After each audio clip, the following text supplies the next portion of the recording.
Es un privilegio, pues, para nuestro plantel y para la Academia de Cultura Científico-Humanística presentar la conferencia de hoy, Tecnología y Capital, a cargo del doctor Enrique Dussel. Muchas gracias.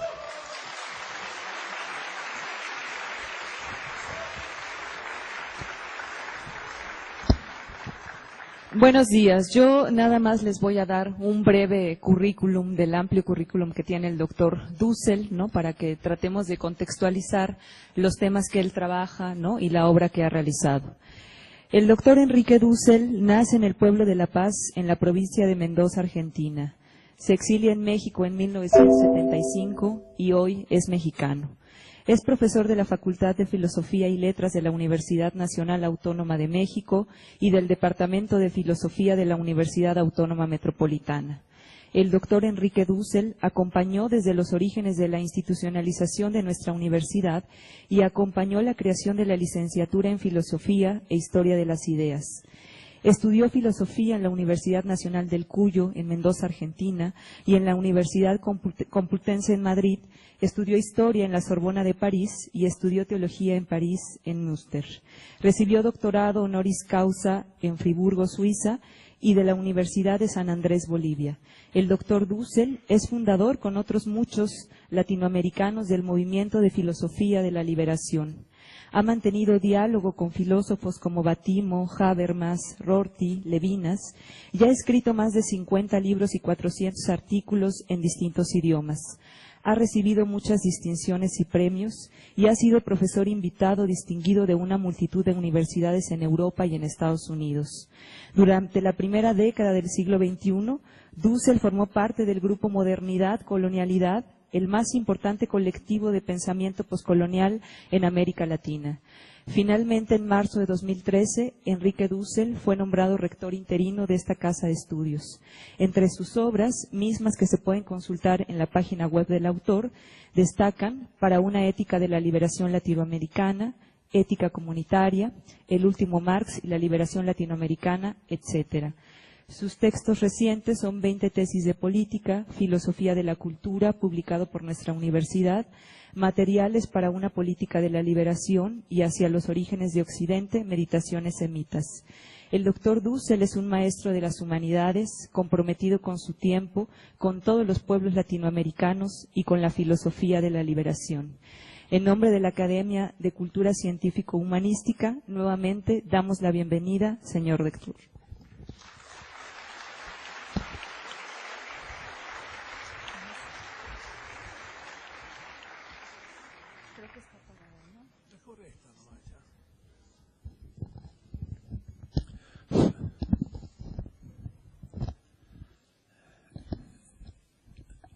En primer lugar, quería agradecerles a ustedes, los estudiantes y profesores de San Lorenzo Tezonco, aquel magnífico acto de recepción a el nuevo rector en marzo. Este ágora pletórico y lleno de estudiantes todavía en plenos conflictos fue decisivo para lo que aconteció después. Convenció a la gente de que podía la universidad comenzar una nueva etapa. Por lo tanto, les agradezco íntimamente a este plantel su presencia. Hoy, en cambio, ya no es el rector el que va a estar aquí y cambio de figura, es un profesor, no burocrático, un maestro, si me lo permiten. Entonces ustedes, los alumnos, no son alumnos, sino discípulos. Es un maestro y discípulos, y esto es una clase de las que damos todos los días los maestros y que ustedes están acostumbrados a recibir.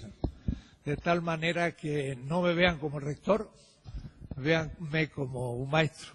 Ahora dijo la compañera de que esto está en el internet. Ustedes pueden abrir tres veces mi nombre en minúscula todo corrido .com, C-O-M. Vayan a las obras y ahí podrán bajar algunos libros de los que les voy a hablar. Los pueden bajar y los pueden imprimir gratis, gastarán la tinta y el papel y podrán ampliar lo que les digo. Es más, al fin de la página, entre los capítulos posibles, están cursos. Y acabo de terminar un curso en la UNAM sobre el marco teórico de la charla de hoy. De tal manera que ahí van a tener 16 clases sobre mi próximo libro que estoy ofreciendo al siglo XXI y que ha sido las clases de este último semestre, que se llama 16 tesis de economía política y que es, en cierta manera, el tema que voy a sintetizar ahora en aquello de uno de los puntos posibles, tecnología y capital. Voy a hablar de ese tema y después quizás, no sé cómo está organizado, podrán hacerme preguntas y aclaramos el tema. Comienzo diciendo que hay un trabajo de un autor clásico en el pensamiento mundial que se llama Carlos Marx. Y él en 1853, para los que conocen Marx, creo que aún puede ser una novedad, ya en su cuarto exilio, después de haber sido expulsado de Alemania por sus artículos, de Francia de nuevo por sus artículos, de Bélgica, por último llegó a Inglaterra. Y Inglaterra era el imperio tecnológico militar de la mitad del siglo XIX. Y Marx, entonces exiliado en Londres, iba todos los días al Museo Británico, que en 1857 terminó la cúpula majestuosa de esta biblioteca y sus mesas para leer son circulares. Es un lugar muy interesante para estudiar porque está muy bien iluminado. Fue en 1857 que cuando estaba yo en el Museo Británico,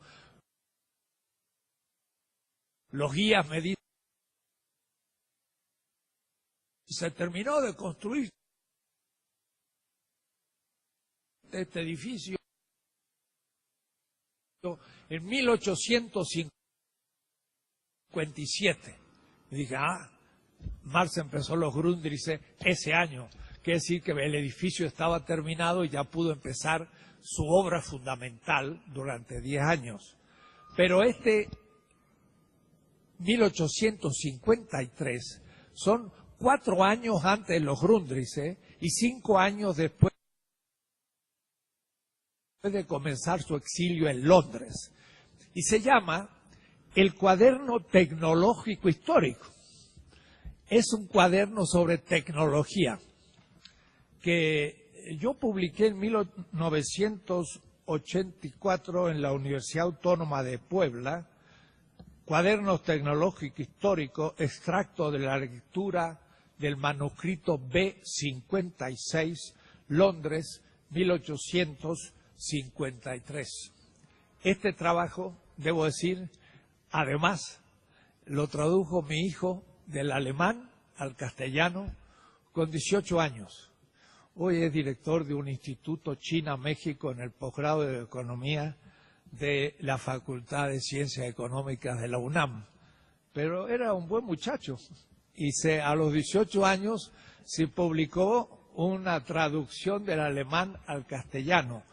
Creo que hay que ponerse a trabajar y uno desde joven puede empezar a producir. Y yo le puse la introducción a la traducción de mi hijo, que fue cómo Marx concibe el problema tecnológico. Muy interesante este cuaderno, porque Marx era un pobre, aunque tenía una biblioteca como de 6.000 libros, sin embargo, siempre fue como un salto de mata en mata, porque nunca tuvo un salario fijo. El pobre Marx al fin un día dijo, bueno, tengo que vivir, su pobre mujer ya estaba en la pobreza, Edgar, su hijo, se le murió de frío, porque no tenía cómo pagar la calefacción en Londres, y entonces dijo, voy a emplearme en algo, fue al ferrocarril y se presentó para ser empleado del ferrocarril en Londres y lo rechazaron por su mala letra. Y efectivamente leer su manuscrito es muy complicado porque tiene muy mala letra gótica además. Lo he leído en los manuscritos inéditos y he hecho trabajos sobre el Marx inédito en alemán, o es decir, no en el alemán editado. Este trabajo es muy bueno y muy interesante porque más lee 8 grandes autores de lo que en la época se llamaba filosofía de la tecnología. Por ejemplo, Pope, la física especialmente aplicada a las artes, a las manufacturas y a los útiles. Y del mismo Pope, historia de las matemáticas desde la antigüedad y los tiempos modernos. Tübingen, 1828. Y así él va tomando apuntes, porque él tiene más de 140 cuadernos de apuntes que iba todos los días al Museo Británico a estudiar. Entonces aquí hay dibujos de máquinas, la máquina a vapor, dibujada por Marx con todos los componentes. Es una cosa muy bonita. Pero no les puedo hablar de ese manuscrito, sino que quiero hablar en conjunto. La tecnología en el capital. Para entender esto hay que empezar a entender qué es la tecnología. Y para entender esto hay que empezar por el comienzo. El comienzo de los comienzos en el problema tecnológico es algo obvio. Somos seres vivos. Como una ameba unicelular es un ser vivo. Y en la lógica de la ameba, una sola célula, tenemos ya como el 99% de nuestras funciones. Puede decir, una ameba tiene una membrana, lo cual significa que hay un exterior y un interior. El interior es la corporalidad y el exterior es el medio.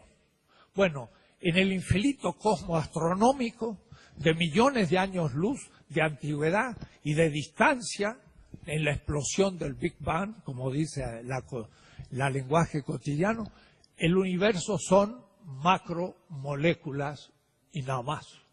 Son de una simplicidad atroz. El sistema astronómico. Una célula es millones de veces más complejo que el universo. Si es que no hay otra célula por ahí, en otro sistema que por ahora no hemos descubierto. O es decir, somos un aislado sistema que se da en la Tierra donde surge la vida. La vida, entonces, tiene una membrana externo-interno. Es el único interior que existe en el universo. Porque el interior de la Tierra, que está abajo de la superficie, no es algo distinto físicamente que todo el universo. Mientras que el interior de una célula hay vida. Y el exterior de ella es el medio que permite a la vida en su metabolismo permanecer en vida. Esa ameba tira un pseudópodo y absorbe un poco de una sal para alimentarse. El otro día estuvo en México Lula y apoyó un sistema contra el hambre. Bueno, Lula lo logró en Brasil, yo no creo que otros lo logren tan rápido en otros países y quizá no se dio cuenta de su instrumentalización política. Pero él pudo hablar de una lucha contra el hambre.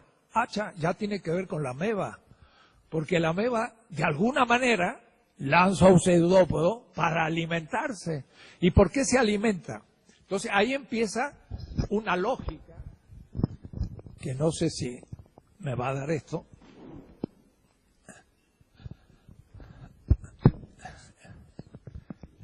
Una lógica que ya va a estar detrás de la tecnología, o es decir, cuidado, no, déjalo.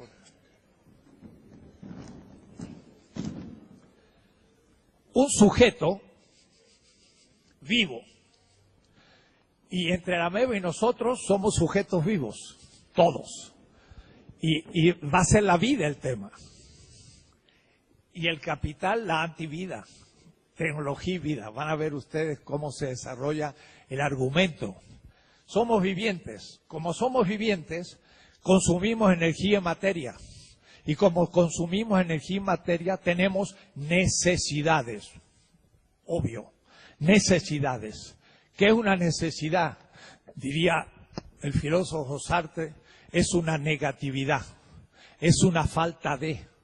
Por ejemplo, en el comer, una falta de comer, y eso va a producir hambre. La ameba, que no tiene estómago porque es una unicelular, sin embargo, tiene algún tipo de conexión con el alimento posible y lanza un pseudópodo. Miren ustedes la complejidad inmensa para poder hacer ese movimiento, y es una sola célula. Nosotros tenemos millones de células, miles de millones. No nomás que en el neocórtex tenemos 100.000 millones de células, es decir, cerebrales. Entonces, estas a su vez tienen hasta 200.000 conexiones. Es decir que si tomo 100.000 millones y las multiplico por 200.000, mire la complejidad de un cerebrito chiquito de cada uno de nosotros. Pero bueno, eso viene después. Tenemos necesidades. ¿Qué hacemos? Tenemos que entonces tener satisfactores. Satisfactores es el alimento, lo que nos satisface. Esto es la naturaleza. La naturaleza como medio. En todo el universo no hay un interior y un exterior, y por lo tanto no hay un medio donde la vida permanece. Ya lo hay en la ameba y lo hay en nosotros. El medio que es el medio ambiente, el problema ecológico, es donde las necesidades se cumplen. ¿Qué significa cumplir una necesidad? Significa que el satisfactor puedo consumirlo y entonces negar la negación. ¿Qué significa negar la negación? Negar el hambre. Y el hambre es un no tener comida. El no tener comida es una negación. Y negar la negación es la satisfacción. Este ciclo, que ya nos podría llevar un semestre, porque esto es complejísimo, le voy a llamar el ciclo de la vida. Aquí todavía no hay tecnología. Hay alguna, pero muy elemental. Pero, como ustedes ven, yo he dicho que hay necesidad y el satisfactor lo consumo, pero no es tan simple la cosa. Hay una evolución de la vida. La ameba llega a ser un multicelular, no lo voy a desarrollar todo, hasta llegar a los animales, y los animales desarrollan hasta llegar a los primates hace 70 millones de años, y después de ahí sale pues los distintos tipos de homos. El Homo habilis hace 2 millones de años, y luego hace 150.000 años el Homo sapiens. ¿Cuándo sabemos que surge el sapiens? Sabemos que surge el sapiens porque el Homo sapiens, a diferencia de los otros homos, empieza a desarrollar un sistema de mediaciones, le voy a llamar, o instrumentos que están entre la necesidad y la satisfacción. El Homo habilis usa el fémur, que es un hueso muy grande, como arma, y le pega en la cabeza a otro. Pero después es capaz de tomar una rama y modificarla. Eso ya no lo puede hacer el primate. El primate puede enchufar una rama en otra, si puede, para bajar un plátano. Pero no va a poder con 2 ramos hacer un nudo. Ahí ya no le funciona su cerebro a tal punto. El Homo sapiens aparece, y el Homo, por un desarrollo de los instrumentos. ¿Los instrumentos qué son? Los instrumentos son una manera de poder habérselas con la naturaleza por algo que no existe en un primer momento aún en el desarrollo de la especie humana, que son instrumentos cada vez más elaborados, porque el ser humano sí empieza a trabajar. Entonces, el sujeto viviente tiene necesidades, pero ahora va a tener que tener instrumentos, y estos instrumentos van a desarrollar a la naturaleza como materia de trabajo. Aquí no había trabajo, o si había trabajo era solamente para agarrar un plátano de un árbol. Pero cuando se me terminaron los plátanos, dije, y ahora hay que plantar el plátano. Y entonces surge el trabajo. El trabajo y el instrumento, ya tenemos el problema de la el problema de la tecnología en su origen.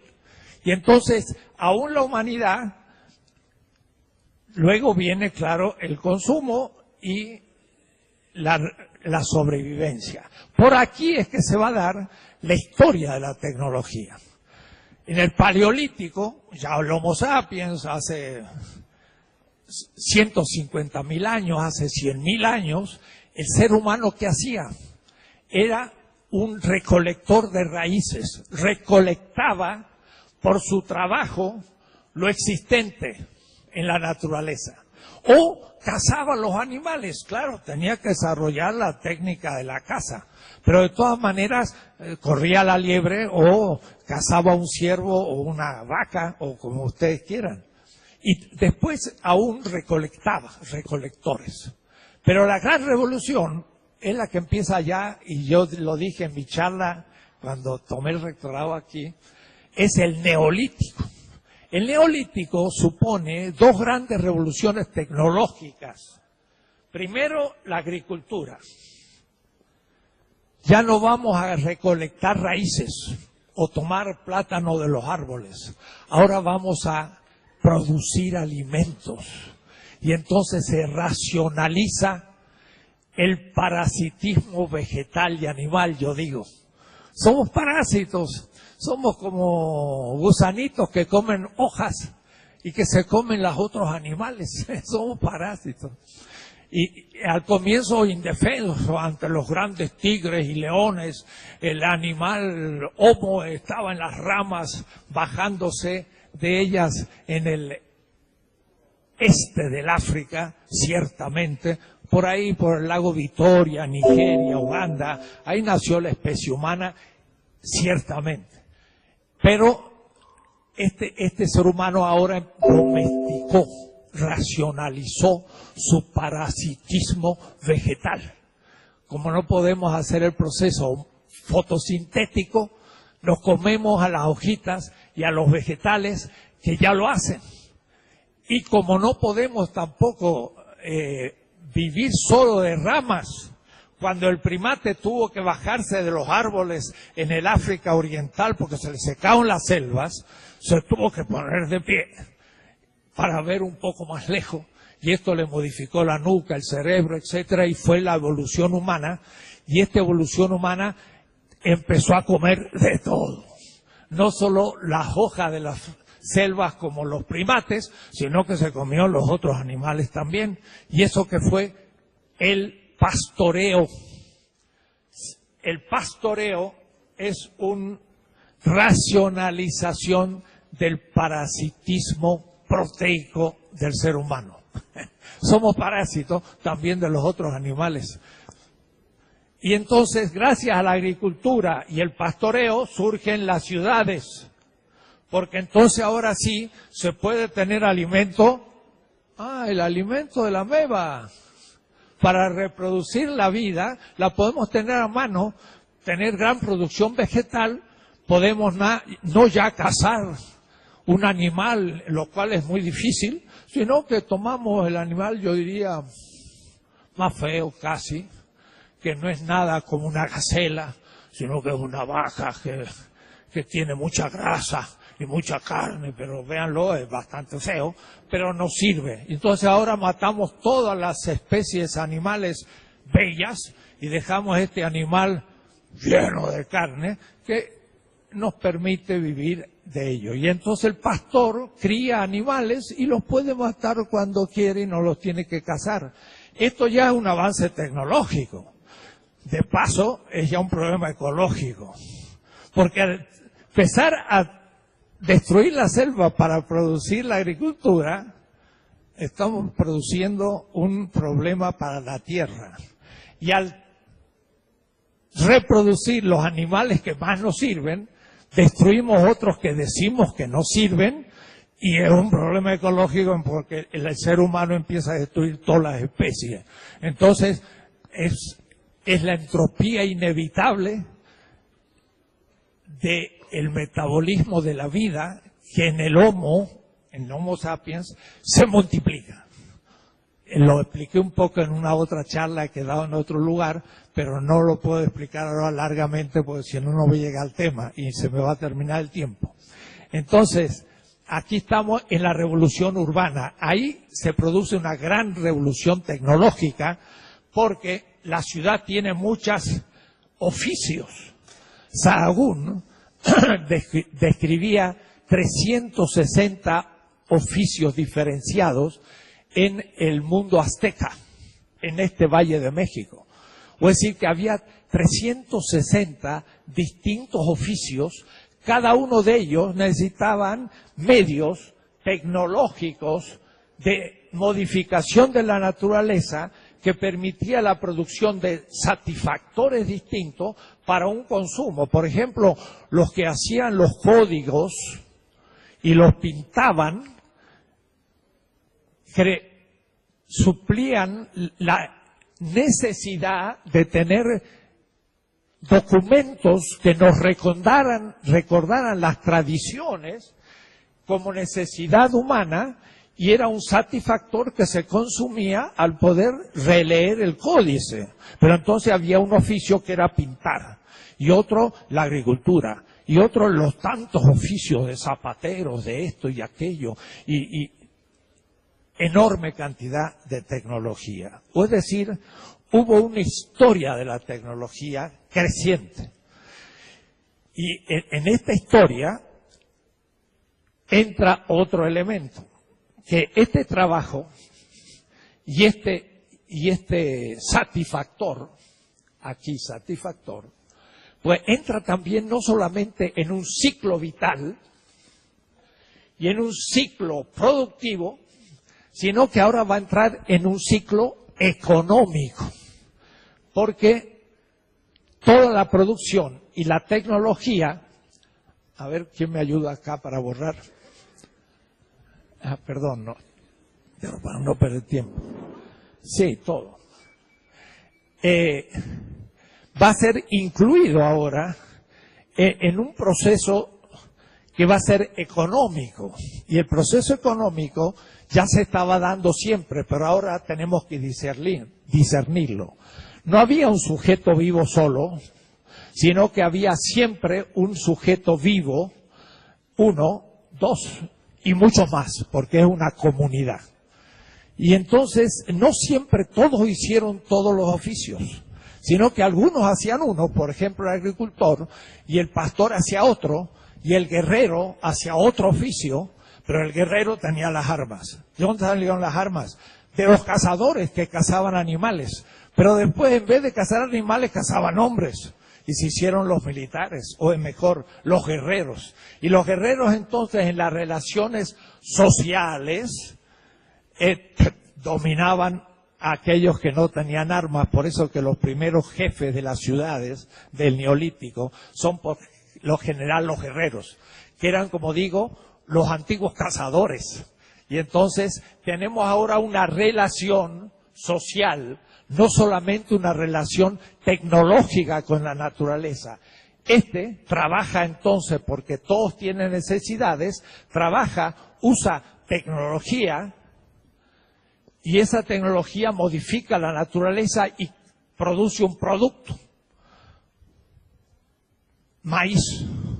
Pero como hay a su vez una relación social, hay un excedente. Excedente significa lo siguiente: el ser humano produce más que lo que necesita para vivir, siempre. Y por eso que a las 4 o 5 horas en realidad ya cumplió sus necesidades de trabajo. En el Paleolítico, el ser humano trabajaba 5 o 6 horas, no mucho, y eran una sociedad de abundancia como los indígenas del Amazonas. Ellos pueden vivir perfectamente, reproducen sus tradiciones, tienen miles de mitos. Levi Strauss ha escrito libros y libros sobre los miles de mitos que explican toda la vida. Un tupinamba de Brasil, muy primitivo, entre comillas, sabe lo que significa nacer, morir, tener el universo, todo, y muchas veces nosotros ni sabemos eso. ¿Qué sentido tiene nacer? ¿Qué sentido tiene morir? ¿Qué sentido tiene el amor? Tenemos que estudiar mucho para llegar. Un tupinamba lo tiene todo expresado en sus mitos. Y vive una vida ordenada y con sentido humano, trabaja 4 o 5 horas y es una vida de abundancia. Claro, no está tan desarrollada en otras cosas, pero muchas cosas las tiene más desarrolladas que nosotros. Ya veremos después. De todas maneras, hay productos y hay excedentes. Es por el manejo de los excedentes que aparece el sistema económico. El sistema económico no es simplemente el sujeto naturaleza, que es la producción y la tecnología, sino que es el sujeto, y el sujeto como relación práctica. La praxis es relación sujeto-sujeto. La relación económica es la relación del sujeto con la naturaleza a través del producto y el excedente con otro ser humano. Es una relación práctico-productiva. Es más compleja la económica. Entonces, si yo tengo ciencia y tecnología, por ejemplo, la tecnología es la relación sujeto-naturaleza. Pero lo que pasa es que la relación sujeto-naturaleza está subsumida en un sistema más complejo económico, donde incluye la relación de los sujetos, porque es una relación económica. Entonces, hay 3 niveles. El ciclo de la vida, que es la relación ser vivo, naturaleza, satisfacción. El ciclo productivo, que es el sujeto que modifica la naturaleza para producir un satisfactor. Y el ciclo económico, que incluye el ciclo de la vida, porque se cumplen necesidades, incluye el ciclo de la producción, porque es la tecnología, pero además está como una relación social, y donde yo compro en el mercado el satisfactor producto que se transforma en mercancía. Es decir, que la tecnología no produce satisfactores solo. La tecnología produce satisfactores productos. Pero por último, esos productos se transforman en mercancías. Y el tianguis de los aztecas, por supuesto, era un mercado. Y tenía un dinero, era el cacao. Tantos puñados de cacao, chocolatl, era pues un zapato. Y tantos miles de puñados de cacao era una casa. Entonces la moneda era el cacao, que medía todo el valor de los otros productos. Entonces el tecnólogo queda atrapado en un sistema económico inevitablemente y a veces ingenuamente.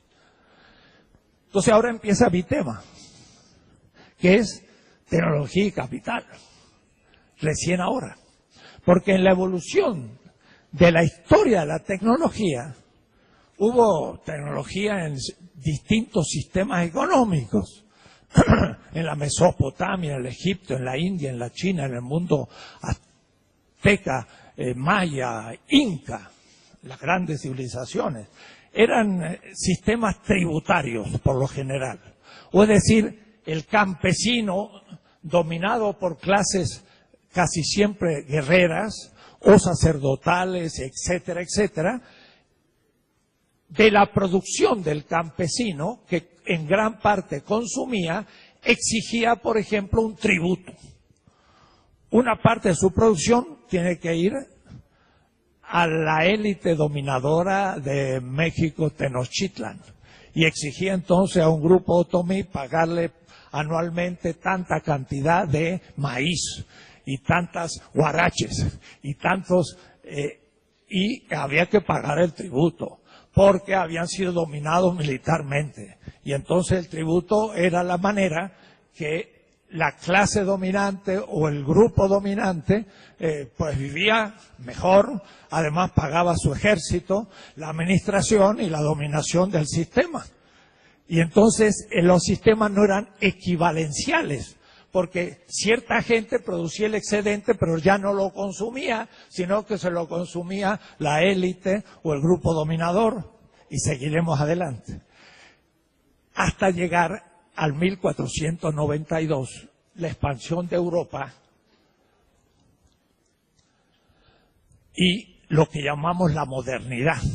En la modernidad, el sistema económico da un vuelco y aparece lo que vamos a llamar técnicamente, inevitablemente, para todas las ideologías, desde la de Adam Smith hasta von Hayek, el capitalismo. Entonces, el capitalismo, el colonialismo, el eurocentrismo y muchos otros fenómenos son simultáneos y modernos a partir del siglo XV. Y México está al origen de esta modernidad, porque México va a dar a Europa el primer capital acumulado, que va a ser en el fondo la plata de Zacatecas, de las minas, y también los incas, pero en el sur, la gran mina del Potosí en Bolivia, que en el siglo XVI va a dar 20.000 toneladas de plata, una mina. Ahora, para sacar 20.000 toneladas de plata de una mina, se necesita mucha tecnología, porque la mina se puede inundar y hay que sacar.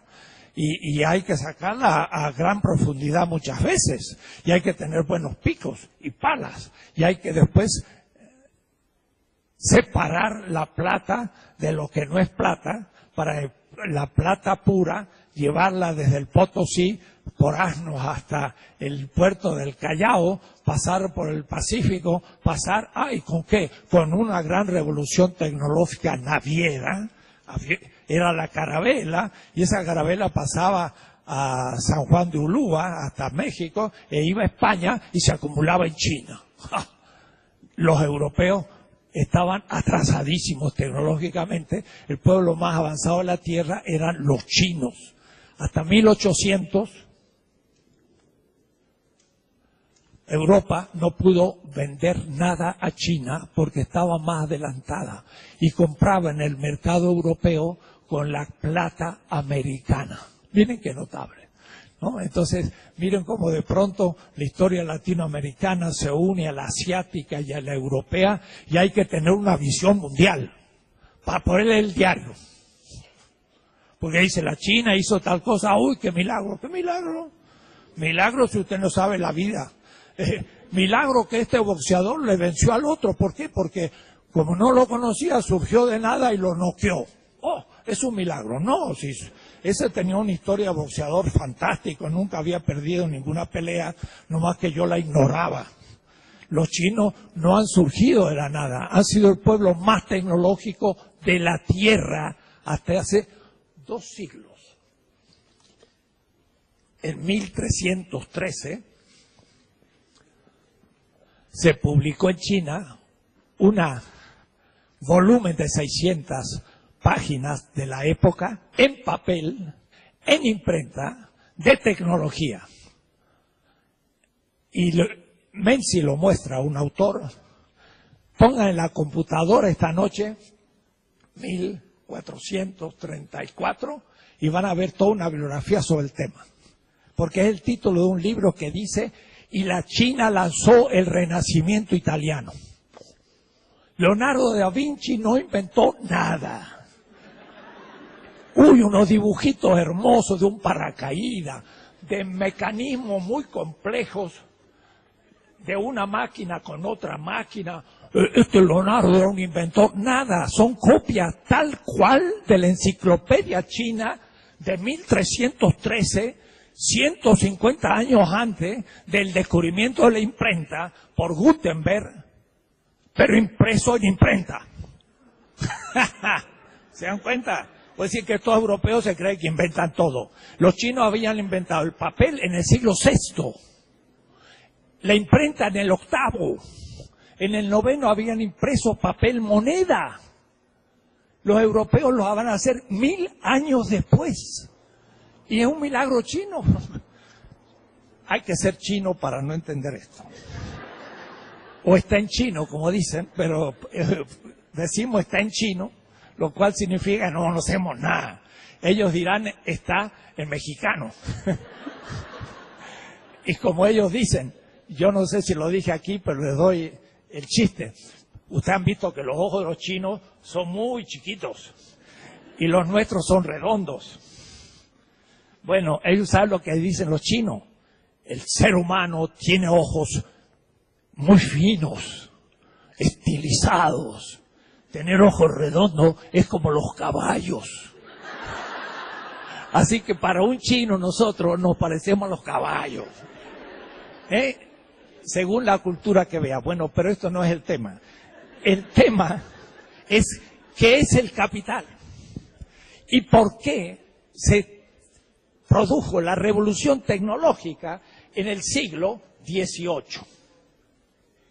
Es decir, a partir de 1750 se dice que en Inglaterra empezó la revolución industrial.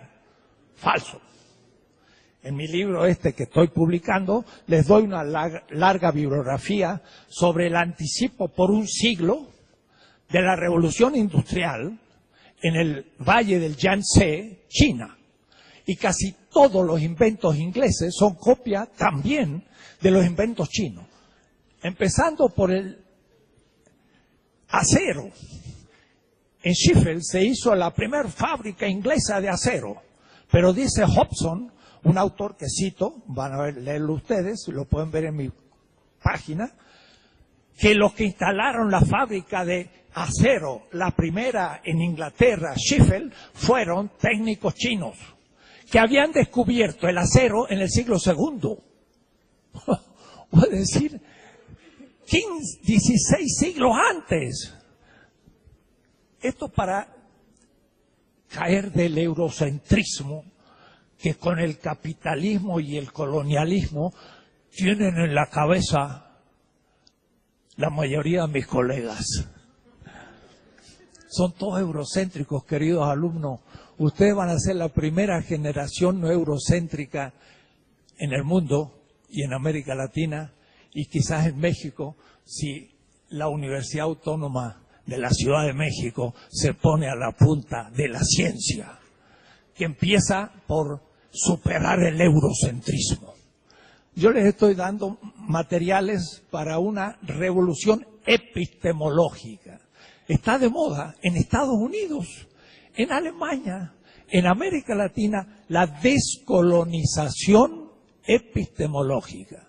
Significa dejar de ser colonias científicos. Y estamos, un servidor, con otros equipos, trabajando en primera punta este tema. Y cuando yo lo explico en las universidades europeas, Berlín, o Duke, o París, que hace poco estuve, yo no le pregunto a los profesores europeos el tema, les enseño a los profesores universitarios para que se descolonicen su propia cabeza europea y norteamericana.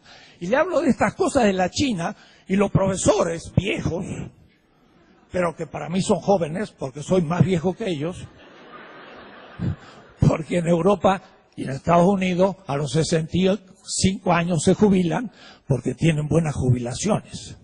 Pero en México, como no tenemos jubilaciones, pues salimos con los tenis por delante. Y vamos a dar clase hasta ahí. Entonces yo a cualquier lado que voy les digo a los profesores jóvenes. Hace poco estuve en Yale, en Estados Unidos, me recibió el claustro de filosofía. Uno me había leído cuando era estudiante. y eran 45, 50 años. Digo, ay, qué claustro joven tienen ustedes.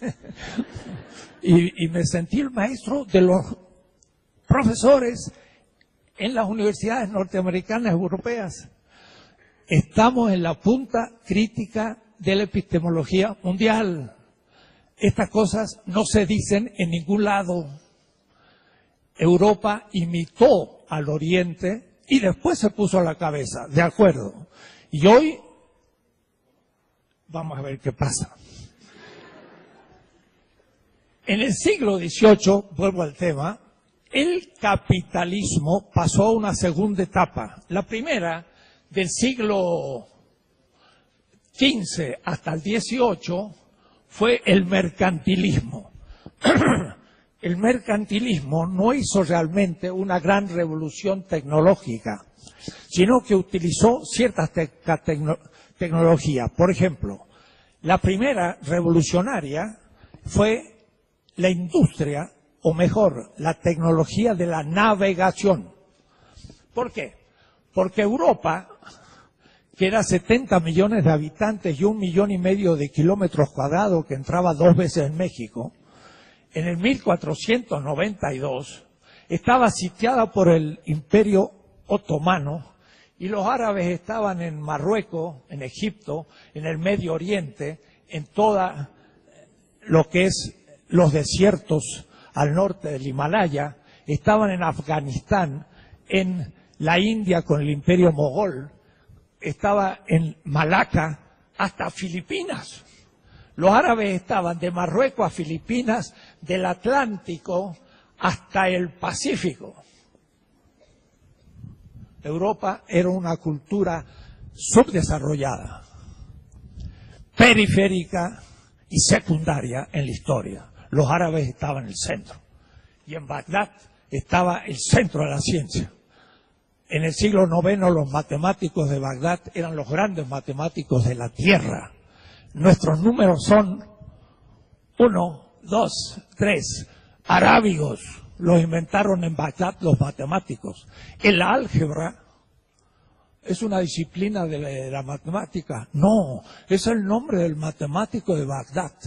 El álgebra. Se llamaba así el matemático. Era el MIT de la época, Bagdad, la casa de la sabiduría.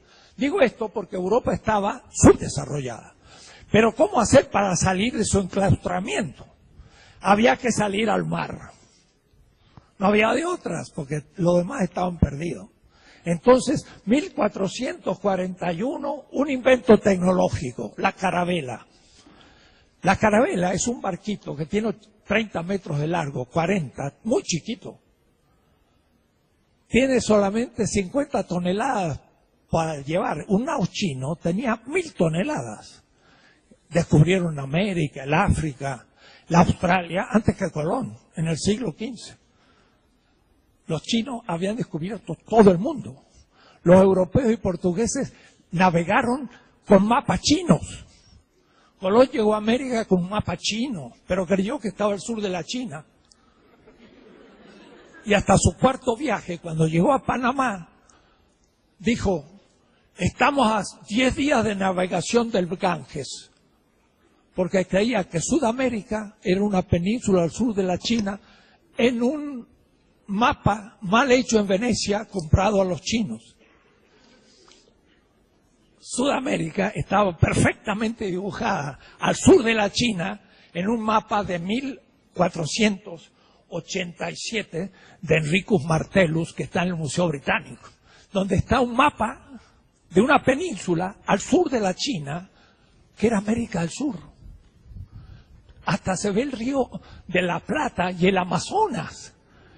Y está dibujado no solo la parte atlántica, sino la pacífica, Perú y todo, en un mapa de 1487. Bueno, la navegación fue la primera tecnología que lanzó la astronomía como ciencia y que fue a su vez exigido por el primer capitalismo, que era mercantil.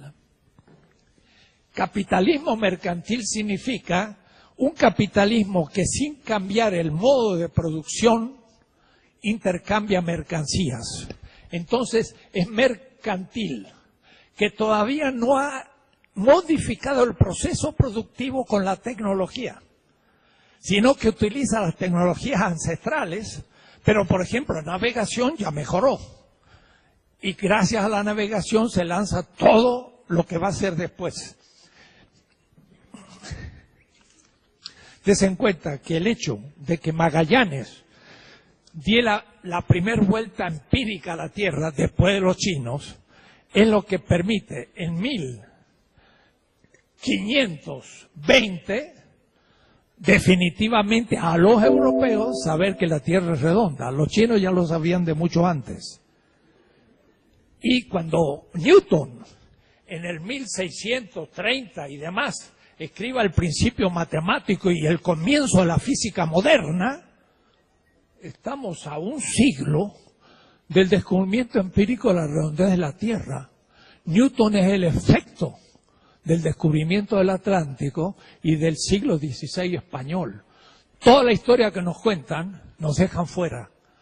Hay que hacer la historia de la tecnología completamente de nuevo y ponernos en nuestro lugar al comienzo de la tecnología moderna. México también, porque fuimos nosotros objeto de dominación, pero al fin.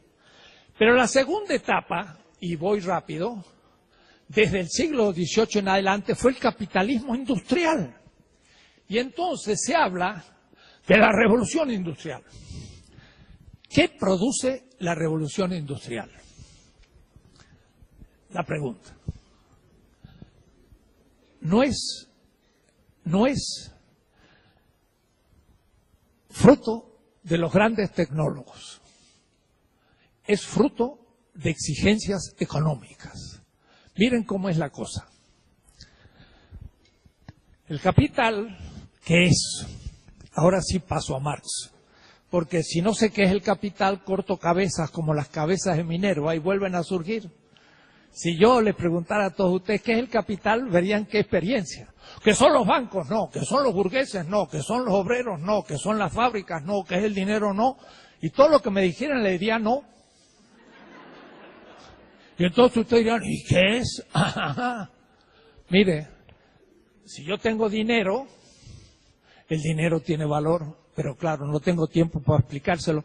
Lo voy a explicar en un curso que voy a dar a un grupo de alumnos, no sé dónde, pero en alguna de los planteles. Como profesor, no como rector. El dinero tiene valor, con eso se compra medios de producción, que es tecnología, que tiene valor. Con eso se paga un salario, que tiene valor. Eso produce un producto, que tiene valor. Eso se pone en el mercado y es una mercancía, que tiene valor. Y la mercancía se vende con un dinero que tiene valor y además ganancia, y eso se acumula. ¿Qué es lo que permaneció en todo? Valor. El capital no es el dinero, ni los bancos, ni nada. Es el valor que se valoriza. Entonces, es un cursito a dar. El valor que se valoriza es el capital, que como una espiral creciente se traga la tierra como estos huracanes de Oklahoma que destruyen todo por el camino. Es un huracán creciente, porque si acá hay 10, después hay 15, después hay 20 y va creciendo. El valor. Y miren cómo es para sintetizarlo a la mínima. Cuando produzco esta mesa, como yo no tengo tecnología y lo hago con una sierra tradicional y me dura 20 horas, entonces el producto lo simplifico, tiene 20 de valor, o pongamos que el valor es precio, lo cual es todo un problema, pero pongamos que fuera el precio. Pero si yo tengo ya una sierra automática, ya lo hago más rápido y gasto 15, tiene 15 de valor. Pero otro tiene una mejor tecnología y entonces la usa por 10. La mesa misma tiene 10, 15 y 20 de valor según la tecnología que he usado, porque con mejor tecnología gasto menos tiempo, ahorro salario y bueno, entonces tengo más ganancia. En la competencia, que es la esencia del proceso del mercado, se igualizan los precios. De tal manera que si yo la vendo por 10, la produzco por 10, pero la media es 15, porque 20, 15 y 10, he dado un ejemplo fácil, la media es 15. Quiere decir que el que produjo 20 perdió 5. El que produjo por 15 recupera lo que puso y el que la produjo por 10 tuvo ganancia extraordinaria, más.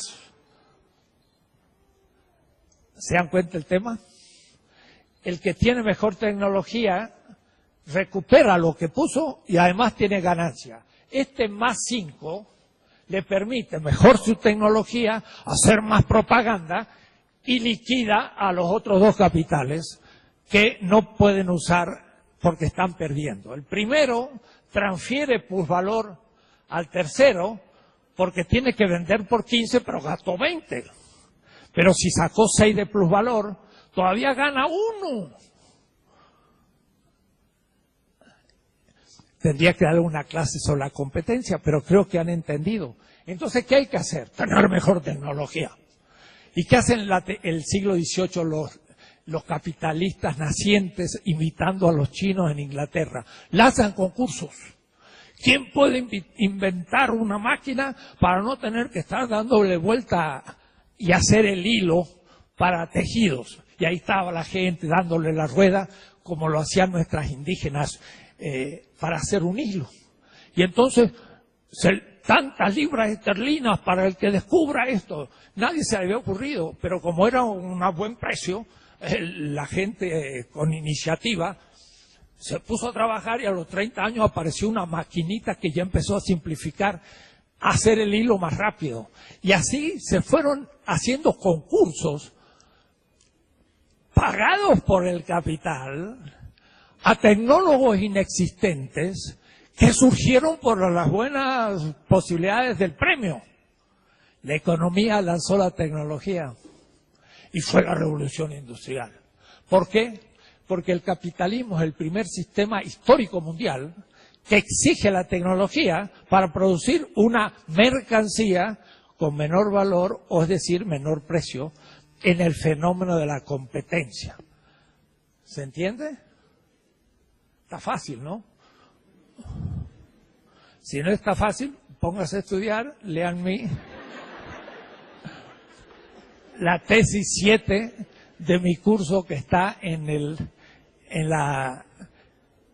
mi página. Hay una, ¿qué es la competencia?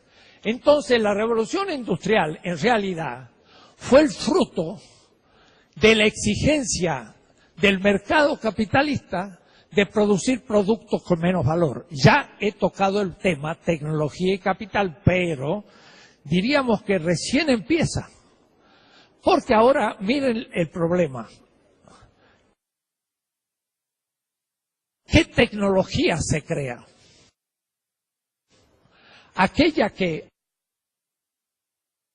en el corto plazo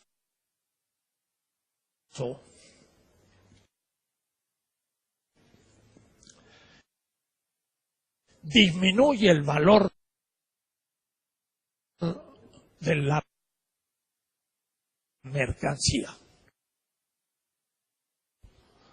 o el precio. Ya estoy hablando con precisión.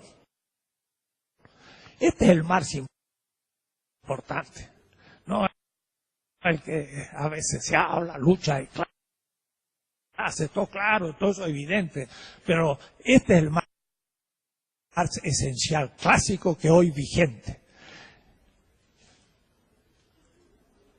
A corto plazo, un capital se impone a los otros porque tiene más tecnología. Eso le llamó Marx mayor composición orgánica. Y esto no solamente dice él, y esto no lo vieron los marxistas, tampoco en México. Y Agustín Cuevas, un gran marxista, se equivoca. Dice, Marx habló de la dominación del capital sobre el trabajo, pero del capital sobre el capital, eso es un tema burgués. Porque que compita un capital con otro es un tema burgués. La burguesía norteamericana está más desarrollada que la burguesía mexicana y produce el mismo producto con menos valor. Entonces, no solamente un capital con otro, una rama con otro, sino que un capital nacional con otro capital nacional compiten. Un capital norteamericano con uno mexicano. Y un capital puede explotar al otro capital. Y los marxistas tradicionales no estudiaron el tema de la competencia. Y menos en la Unión Soviética, eliminaron la competencia. No se puede eliminar ni en la alternativa futura. Hay que conservar, hay que regularla. Y entonces, como no estudiaron la competencia, no conocieron el tema de la dependencia, que es puramente marxista. Un país puede explotar a otro, como una rama del capital puede explotar a otro, como un capital puede explotar a otro. Dice Marx, la relación capital-trabajo es la explotación del trabajo. La relación capital-capital es la explotación de un capital sobre otro. El capital norteamericano explota al capital mexicano. Miren, han desaparecido los supermercados mexicanos y ahora son Walmart. Eso es la destrucción de la burguesía nacional por una burguesía transnacional. Bueno, eso es un problema de burgueses. ¿Cómo problema de burgueses? Es un problema de todos los mexicanos, porque ahora tenemos que comprar en Walmart, que después de liquidar la competencia, el de 10 liquida el de 15 y 20. Y cuando ya los eliminó, ya no pone 15, ahora pone 20. Total, no tiene competencia porque tiene un monopolio. Y ahora todos tenemos que ir y nos cuesta la manzana 50 pesos. Y antes costaban 12. ¿Por qué? Porque se eliminaron todos los mercaditos. Y ahora Walmart, primero, menos precio.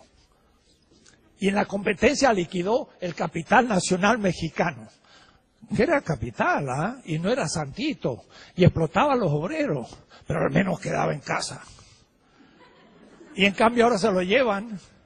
Ni siquiera las ganancias quedan, nos quedamos más pobres que antes. Entonces, la teoría de la dependencia es fundamental y es marxista. Y los marxistas creyeron que era burgués. ¡Wow! Equivocación. Marx habla explícitamente del tema. Y es esencial para México hoy. Estamos siendo avasallados por el capital transnacional. Porque miren cómo funciona el capital transnacional. Se entiende muy fácil. Eso como un partido... No, pero poquito. Como un partido de billar a dos bandas. El capital transnacional tiene alta tecnología y en Estados Unidos altos salarios, pero eso lo tiene el capital nacional norteamericano que produce sus productos en Estados Unidos, tiene que pagar $1,000 por mes para un obrero o más. Está la frontera y hay un tratado de libre comercio y se habla de la globalización. Globalización para el capital, pero no para los cuerpos. Los cuerpos tienen pasaporte y no pasan la frontera y cuando pasan los matan o los vuelven. ¿Por qué? Porque el capital nacional mexicano tiene muy bajos salarios y ellos tienen muy altos salarios. Pero el capital nacional mexicano tiene muy baja tecnología. Ese es el problema tecnológico que interesa a la UACM. La tecnología nacional. Porque no es investigar por investigar cualquier tontera. Hay que investigar lo que interesa a México y al Distrito Federal. Y eso es un proyecto universitario que tiene el doctor Drucker como yo. Así que coincidimos. Y espero que se entienda. Lo que necesitamos es mejorar la tecnología nuestra.